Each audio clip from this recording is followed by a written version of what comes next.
So I got this comment in my DMs about why is it that America supports Israel in the first place? And it's important, obviously, to notice with any politician, any country, any party, most of them have a price. So a lot of our politicians take money from pro-Israel interest groups, and they will do whatever it takes to get that. Like, for the most part, most politicians can be bought, not all, but most.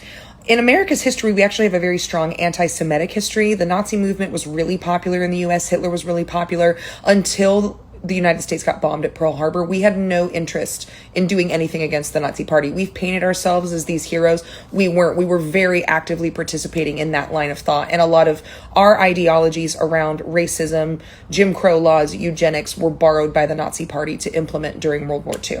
But after World War II, 1948, when the country of Israel gets reestablished, our alliance with them served two purposes. And we can boil this down to the Cold War and Christianity.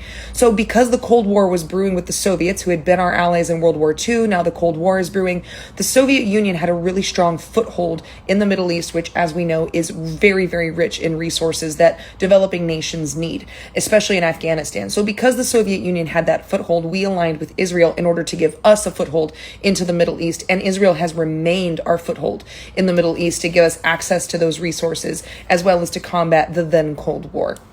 Now, this has been kind of turned as to get Christian support, because fundamentalists believe that the Bible is the inerrant, infallible word of God. In the Old Testament, particularly in Genesis, God tells Abraham that his descendants, which is Israel, will be his chosen people. Now, Genesis is a work of fiction, but for those who take it literally and believe that it's 100% true, they believe that Israel is God's chosen people. And Christians believe that they are also God's chosen people based on the New Testament.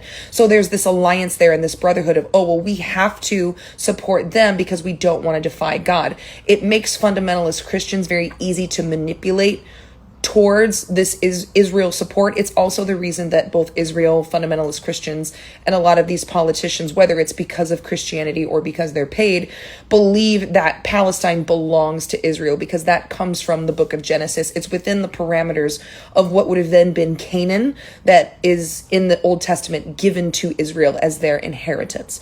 So as far as America's support, it's always been about strategy, power, and money. We needed a foothold against the Soviet Union. We needed access to Middle Eastern resources.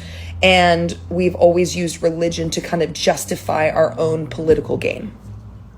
I may actually do a podcast episode on this, because the whole history of this is so in-depth and so nuanced and goes into espionage and the CIA and the US's involvement. It's very, very deep. I think I need to make this an episode.